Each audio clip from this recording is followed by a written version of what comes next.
Hey everyone, this is Tim from Your 6 Tech. Today in this video, I'm going to show you how to change the welcome screen background on your PlayStation 5 Pro. So this is the welcome screen, and if you scroll on down and then go up, there's going to be little options at the top. And on the PlayStation 5 Pro, you get this specific like CPU looking background, but we can go up to the top and there's an option to change the background. So this is the one exclusively for your PlayStation 5 Pro. And then you can look at these other ones as well. You can press R1 and go over to from your games that you have. This one's Astrobot, and then here's the media gallery of me just taking pictures. So I can select one of these of Henry just kind of standing there, and then go back to it.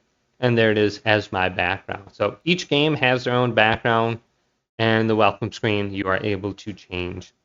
Then also you can change the presets and the widgets, and then you can go to the options right here. So hopefully this video did indeed help you out. If it did, leave it a big thumbs up and subscribe my channel down below for more tech out videos coming up next on Your 6 Tech.